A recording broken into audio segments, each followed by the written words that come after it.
Please wrap up, Congressman Chua. Thank you po. So napansin ko po kasi dito sa inyong affidavit, unang-una tinawagan po kayo ng personal ni General Bato. Sabi po ninyo dahil kayo handpick. Dito po sa number 6 ng affidavit ninyo, sabi ninyo, si Chief PNP Bato po ay tinurn over sa inyo si Mayor Espinosa. And then, dito rin po sa sa number 12, page 3 ng inyong affidavit, sabi ninyo, I personally reported to PNP Chief De La Rosa at his office in Camp Crame. Yes, Tama Your po Honors. ba? Okay. So, lahat po ba ng galaw ninyo, diretso po ninyong nire-report kay former Chief PNP Bato de la Rosa? Yes, Your Honor. Hindi lang kay Chief PNP, Your Honor, pati sa Presidente. Direct ako mag-report. Diretso kayong nagre-report kay Presidente at saka kay...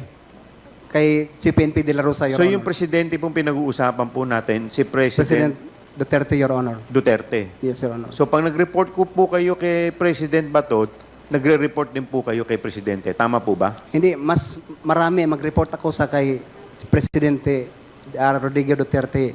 At diretso Your po kayo Honors. nagre-report. Ah. Normal po ba ang isang, at that time sabi ninyo, major kayo, normal po ba yon na yung isang major, diretsong nagre-report po sa kanila? Again, hindi, Your Honors. Hindi Okay. normal. So, ibig sabihin po, kayo po ay kumukuha ng instruction directly from the President and Chief PNP Bato. Tama po ba? Yes, Your Honors. Sinabi nyo din po sa paragraph 18, in police language, it included neutralization or elimination of the target.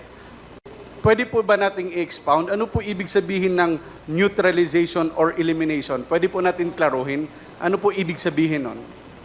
Yun, sinabi ko, Your Honor, Mr. Chair, pag neutralization, it is very common for the officers na isa lang din ang meaning.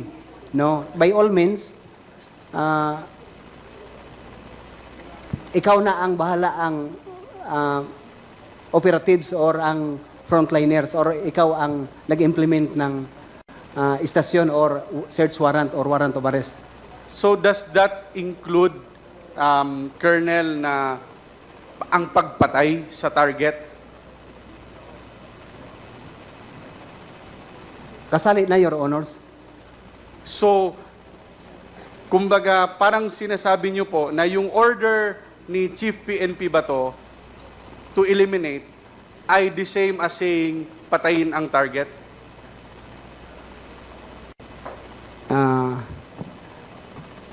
Your Honors, Mr. Chair, I understand you if you allow me are- to not to answer that question, Your Honors. To this, after I assume as a chief of police in that city, telling them what really I want to do, or I want to have from them, na gusto ko, Your Honor, Mr. Chair, na isurindi nyo na lang lahat para makauwi na ako sa Leyte. But then, sabi nila, politika yon. Pinapabayaan ko for 2 months, Your Honor, Mr. Chair, na magtrabaho ang Paruhinog because before I assign in Uzamis, I've heard a lot na dalawa ang PNP, dalawa ang LTO. Ang PNP, that means ang isa, Philippine National Police, yung isa, Police ni Paruhinog. Yung LTO naman, Land Transportation Office, yung isa, Lawis Transportation Office. Pag PNP, lahat ng mga huli sa police natin, PNP, na Philippine National Police, i-turn over sa police ni Paruhinog. So doon ang transaksyon. Kung ikaw naman manawakawan ka ng mga sasakyan, doon ka magpunta sa police ni Paruhinog sa office ng tinawag nila na Lawis Transportation Office para magbigay ka ng tira. Nalaman ko na yung lahat for 2 months na sila lang ang nagtrabaho. Manghuli sila for citizen's arrest. Pinoprove ko, Your Honor, Mr. Chair, na totoo talaga yung sinabi nila na dalawang police PNP sa Uzamis, dalawa ang LTO. Nung last, Your Honor, Mr. Chair, na tinoturn over nila sa akin na mag-asawa, a couple, na nagsasalita na sa amin na, sir, planted sa amin ni Mayor. Kasi kami nagbibinta, sir, pero nung malaman namin na ikaw na ang nasign dito, nagpunta na kami sa Marawi. But we observe, sir, na hindi ka man ang huli. So, bumalik kami dito para magbinta. Pero Marawi ang source namin. Nagkataon, sir, na wala na kaming item, yung Asia Boy, Your Honor, Mr. Chair, pinantiran kami ni Mayor para lang mahuli. So, at the time, Your Honor, Mr. Chair, pinuntahan ko na si Mayor sa opisina, sinabihan ko na stop na lahat ang operasyon ninyo, ako na ang magtrabaho, Your Honor, Mr. Chair. So, Colonel, in short, nag-imbestiga kayo ng maigi at you were convinced that the Parohinog were really into the drug trade. Yes, Your Honor, Mr. Chair. Ano po kaya ang dahilan? Bakit nag-order si Chief PNP Bato na i-dismantle yung drug trade sa Ozamis? Ano po yung dahilan? Dahil ba gusto niya matigil talaga yung proliferation of drugs or may ibang dahilan? Pwede niyo po masagot, Colonel. Kayo po ay naging intel officer. So, whatever you gathered in your time as intel officer and of course with your knowledge and your wisdom and sa kakayahan niyo po. So ano po yung tingin niyo? Bakit pina-eliminate yung drug lord sa Ozamis? Your Honor, Mr. Chair, dalawa lang ang pag-intindi ko. Number one, na mag-instruction sila para ako madali. No, kasi galit sila na nadisban ko si Kerwin Espinosa. Why I say this? Si Kerwin Espinosa, tao nila. Magsabi ako tao nila kasi hindi binigay sa akin. When in fact, Your Honor, Mr. Chair, pinailan pa ko ng complaint ni Kerwin Espinosa sa Ombudsman. Samantala, si Kerwin, hinawakan na ng EIDG. Pagkatapos, nasuspend ako for 1 month for that, Your Honor, Mr. Chair. Din, kasi nakita nila na disband si Kerwin Espinosa na tao nila, ilagay natin si Espinido sa Ozamis para mamatay. Siguro ang pag-isip nila, Your Honor, Mr. Chair, na nag-underestimate kay Espinido kasi si Espinido, only a lateral. Wala akong schooling ng special course. Wala akong schooling.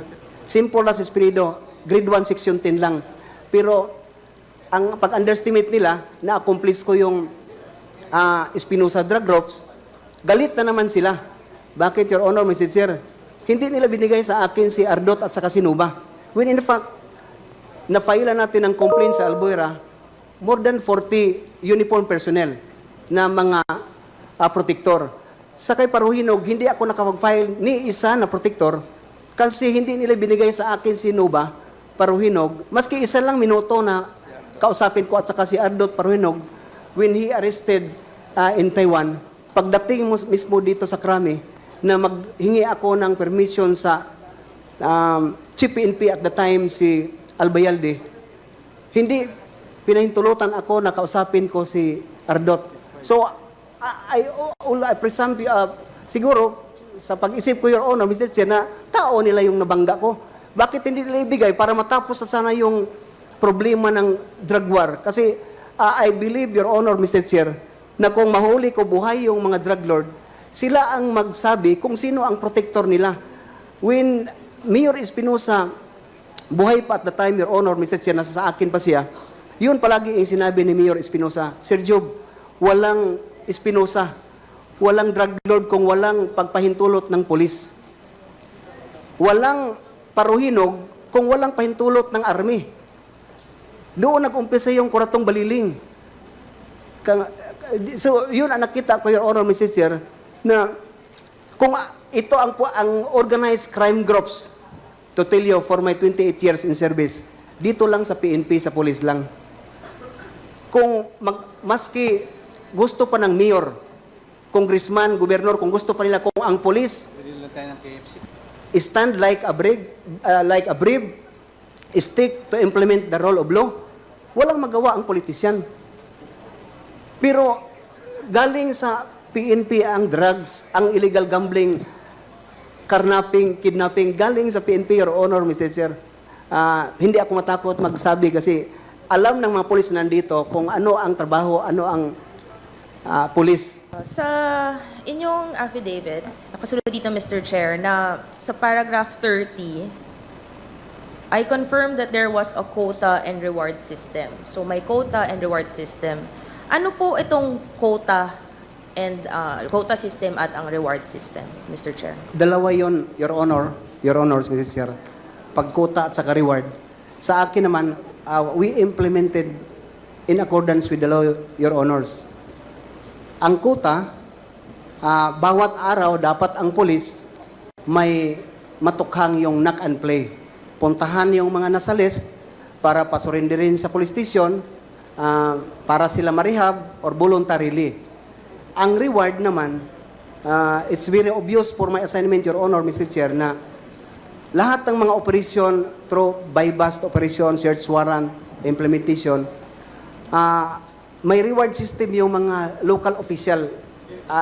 Ano ko, Your Honor, Mr. Chair, ang Usamis na nagbigay si Mayor Paruhinog ng 100,000 bawat accomplishment ng by-bust operation. So nakatanggap kami ng 600,000. No, mga lalaki yon na mga pusher sa Usamis. So yun ang pag-intindi ko. The other quota naman at saka yung reward system, alam ng mga pulis lahat yun, Your Honor, Mr. Chair, na patayin, may reward. Kung mamatay yung nasa watch list, may reward system yun ang ibigay. Your Honor, Mr. Chair, maski may kasalanan yun o wala, may ginawa na totoong na bypass o wala, yun ang pag-intindi ko sa dalawang klase ng reward at saka quota, Your Honors. Mr. Chair, para lang maklaro, so yung quota system, merong nag-a-identify ng mga tao. Tama? Yes, Your Honor. Etong quota, kanino galing ang listahan para ma-hit ang quota? From the DI at sa PDEA, mag-consolidate yun sila, Your Honors, Mr. Chair, yung mga intel community. So, bago nila ibigay kay PRRD sa list. So may nag-o-order, nagbibigay ng listahan dito sa inyo at ibibigay po, Mr. Chair, na ito ang mga listahan, kailangan nyong i-hit ang quota kada adlaw, kada araw. Paano pag hindi ma-hit ang quota, Mr. Chair? For information, Your Honors, kung saan ako masign, hindi ako nag-rely ng order ng tukang.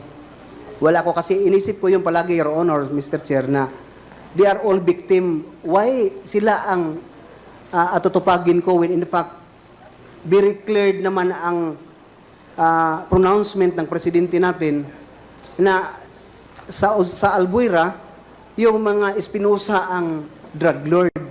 So bakit magpunta pa ako sa mga user at saka sa poser na nakita ko din, Your Honor, Mr. Chair, na they are all victims lang. Kung makuha yung mga drug lord at saka sana protector, stop na ang illegal drugs. Cassandra, Cassie, kumusta ka na? Can you kindly remove your face mask? Paige, can you please... Maganda ka naman eh. Huwag ka nang... relax ka lang, Cassandra. The reason why we invited you over, because if you remember, during the joint committee hearing, we invited you twice, and then you never acceded to the invitation of the joint committee hearing, and then we issued a subpoena, and then we elevated this issue on the Quadcom. You remember the time that you texted me, di ba? And eventually, you call me. And the reason why I'm trying to tell this, Mr. Chair, during the time that we have conducted that committee hearing, that joint committee hearing, Cassandra, in the spirit of transparency, Cassandra, I will tell the body, that you texted me and you called me. para at least malaman nila kung saan tayo magsisimula.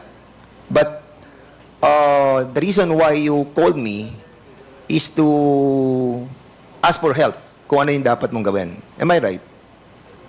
You can answer. Yes po. Yes, and during our conversation, sinabi mo kung ano yung dapat mong gawin. Is this correct, Cassandra? Yes po. Alright. And sa text mo sa akin, no, and I know that this came from your heart, no? Sinabi mo dito sa text mo na, Hi Kong, thank you for the time to pick up the call. Sana matapos na po, puro na lang allegation. Pag-pray ko din po, maging fair enough din po. I'm not involved in politics and will not po. Ayaw ko din pong madamay sa away po ng malalaking tao. Mabuhay po ang Pilipinas, mabuhay si PBBM. So you texted this, di ba? You remember? And you were saying na ayaw mo ring may madamay na sa away ng malalaking tao. Are you referring to sinong personality are you trying to imply on your text?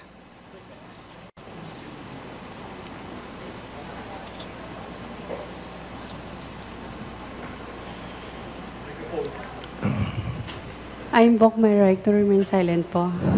I invoke Mr. my Chair. right Yes po. to... Yung tanong ni Congressman Dan Fernandez ay hindi naman incriminating dahil ang tanong niya, kaninong away?